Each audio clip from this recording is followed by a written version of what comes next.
வணக்கம். கடுக்கா மூவி வந்து தம்பி விஜய் கௌரிஸ் வந்து ரொம்ப வித்தியாசங்களை தேடுறவர். என்னைய நிறைய முறை வந்து காமெடியை பற்றியெல்லாம் பேசுவார். நிறைய டைம் மீட் பண்ணியிருக்கோம். ஸோ நாங்கள் பண்ண காமெடியை பற்றி பேசுவார். ஸோ அவர்கிட்ட இருக்கிற கிரியேஷன் பற்றி பேசுவார். ஸோ அதனால் கிரியேஷனை வந்து தேடி தேடி போகிற ஆள். ரொம்ப க்ரியேட்டிவிட்டியான ஒரு தம்பி விஜய் கௌரிஸ். ஸோ அவர் ஹீரோவாக நடித்து கடுக்கான ஒரு மூவி, அதுவும் காமெடி பண்ணியிருக்காருன்னு போது எனக்கு ரொம்ப சந்தோஷம். ஏன்னா இன்றைக்கி காமெடி வந்து குறைவாக தான் இருக்குது. சினிமாலேயும் கொஞ்சம் கம்மியாக தான் இருக்குது. முன்ன காலத்தில் நம்ம வடிவேல் சார் பீரியடு, நம்ம கவுண்டமணி சார் பீரியடு, அந்த பீரியடில் இருந்த விவேக் சார் பீரியடு, அப்படி இருந்த ஒரு காமெடி இப்போது கம்மியாக தான் இருக்குதுன்னு தான் சொல்லுவேன் நான். ஏன்னா மக்கள் எல்லாருமே எதிர்பார்க்குறாங்க. என்கிட்டயே நிறைய பேர் கேட்பாங்க, சார் இல்லை சார் முன்ன முறையெல்லாம் இப்போ தமிழ் சினிமாவில் காமெடியே இல்லை சார், ஸோ நீங்கள்லாம் சினிமாவுக்கு வரலாம் அப்படிலாம் எங்களை கேட்பாங்க நிறைய. கண்டிப்பாக வருவோம்ப்பா, நாங்கள் கூப்பிட்டாங்க கண்டிப்பாக வருவோம். என்னை கூப்பிட்டாங்க அறாடு ஒரு படம், அதில் காமெடியே கிடையாது, சீரியஸாக நடிச்சிருப்பேன் அதில். ஸோ அதனால் காமெடி அது வரும்போது கண்டிப்பாக வரோம். ஆனால் காமெடியை மக்கள் வந்து ரொம்ப தேடிட்டே இருக்கிறாங்க. ஏன்னா மக்களுக்கு தேவைப்படுது. நகைச்சுவைன்றது ரொம்ப இப்போ வாழ்கிற இந்த காலகட்டத்தில் மக்களுக்கு ரொம்ப அவசியமான ஒரு விஷயமா இருக்குது. அந்த புரிதலை நீங்கள் வந்து கண்டிப்பாக புரிஞ்சுட்டு ஒரு அற்புதமான ஒரு நகைச்சுவை, முழுநீள நகைச்சுவை திரைப்படமாக எடுத்திருக்காரு. ஸோ அதில் வந்து ஒரு லைவ் கண்டென்ட்டு, லைவாக நடந்த ஒரு சம்பவம். இன்றைக்கி வர சினிமாவில் நீங்கள் பார்த்துருப்பீங்க, எல்லாமே லைவ் சப்ஜெக்ட் எல்லாமே வந்து இன்றைக்கி ஹிட் ஆகிருக்கு.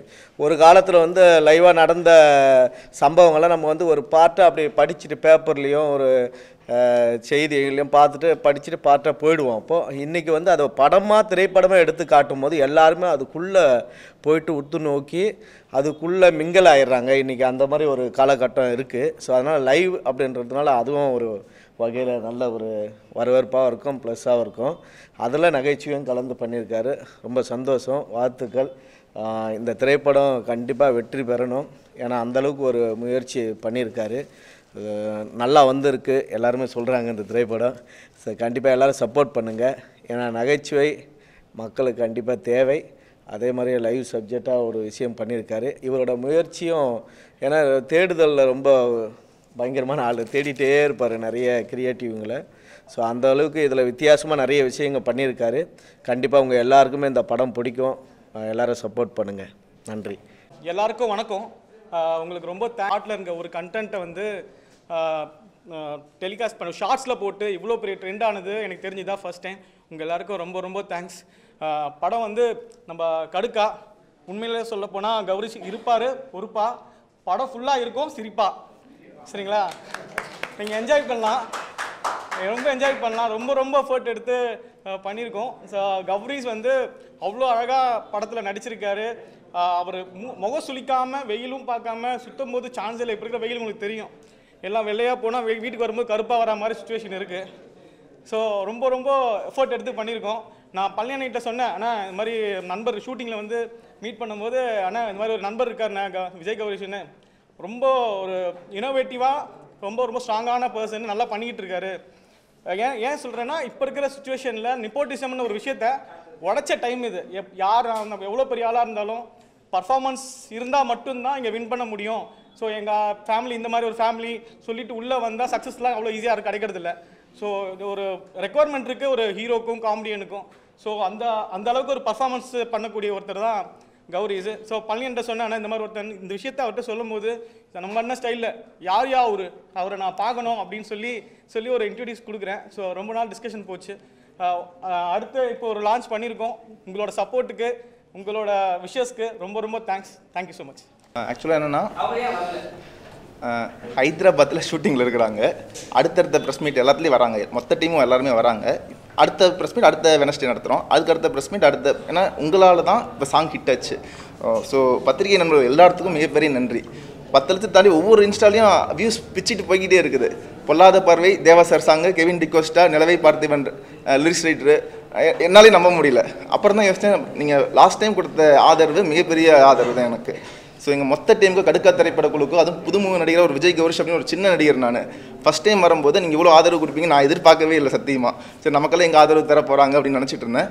பட் எல்லாருமே அந்த பாட்டை, பொல்லாத பார்வை பாட்டை சாங்கு செம்ம ரீச்சில் போயிட்டு இருக்குது.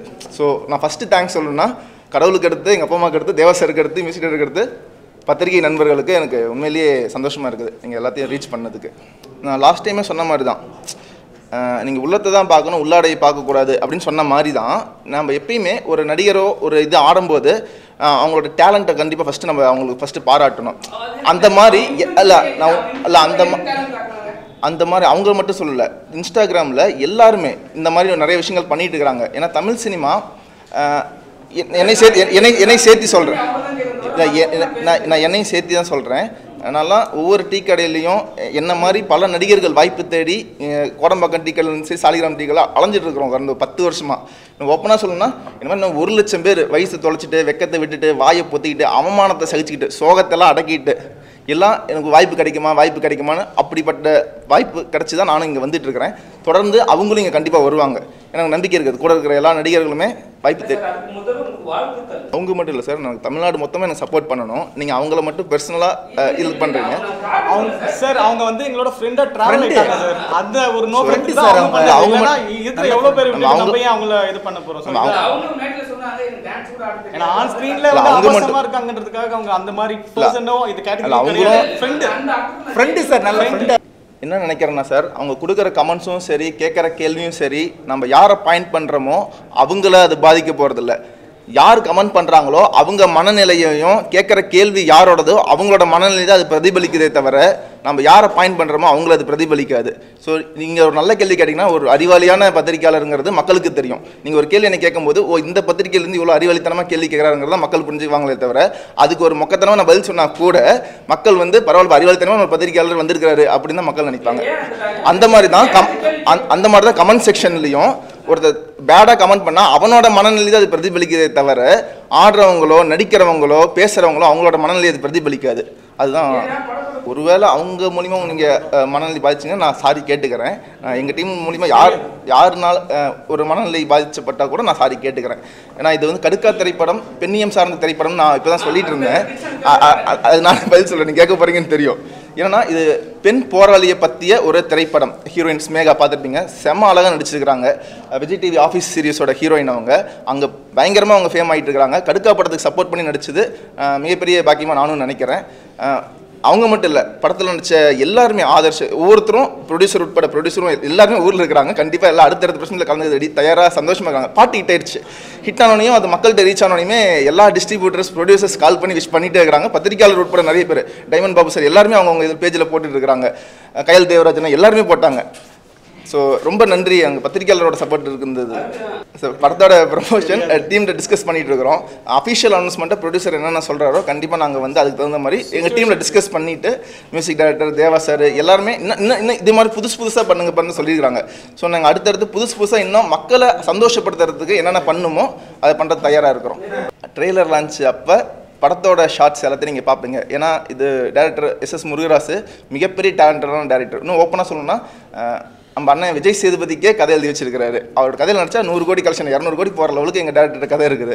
ஸோ எல்லாருமே வெயிட் பண்ணிட்டு இருக்கிறோம். இந்த படத்தோட ட்ரெய்லர் எல்லாரும் பார்க்கறத ஒரு ஆர்வம் கிரியேட் ஆகிட்டே இருக்குது. நான் ஆல்ரெடி அந்த ப்ரெஸ் மீட் லாஸ்ட் பிரச்சனை சொல்லியிருந்தேன், நீங்கள் வரல. கடுக்கானா எங்கள் ஈரோடு சைடில் காது குத்திட்டாங்க, கடுக்கன் கொடுத்துட்டாங்க அப்படிவாங்க. மறுபடியும் கடுக்கா சொல்லிட்டாங்க. திருநெல்வேலி பஸ்ஸில் அல்வா கொடுத்துட்டாங்கன்னு சொல்லுவாங்கல்ல, அதானே அந்த மாதிரி ஒரு அந்த வார்த்தை மறுபடியும் கடுக்கா கொடுத்துட்டாங்கன்னு வரும். ஸோ யாருக்கு கடுக்கா கொடுத்தாங்க அது வந்து படத்தை பார்த்தீங்கன்னா உங்களுக்கு புரிஞ்சிடும். ஸோ படத்தில் செம்ம ட்ரெண்டிங்கான பல விஷயங்கள் இருக்குது. ஏன்னா இப்போ இருக்க 2K கிட்ஸ் உட்பட எல்லாத்துக்கும் பிடிக்கும். சரி நண்பர்கள் எல்லாத்துக்குமே ரொம்ப நன்றி வந்ததுக்கு. இன்னைக்கு மிகப்பெரிய போர் போயிட்டு இருக்குது இந்தியாவில். ஆப்ரேஷன் போயிட்டு இருக்குது ஒன்று. ஸோ நம்ம முதலமைச்சர் ஸ்டாலின் சார் வந்து அதுக்கு ஆதரவு தெரிவிச்சிருந்தார். தீவிரவாத இயக்கத்துக்கு எதிராக எல்லாமே இன்னைக்கு காலையிலேயே போஸ்ட் போட்டாங்க. ஸோ எல்லாருமே மக்களுக்கு என்ன நன்மையோ அதை மட்டும் யோசிங்க. ஸோ இந்த படம் ஹிட் ஆகும்னு ஆண்டவனை வேண்டிக்கிறேன். உங்களோட சப்போர்ட் எனக்கு எப்பவுமே தேவை. நன்றி, தேங்க்யூ.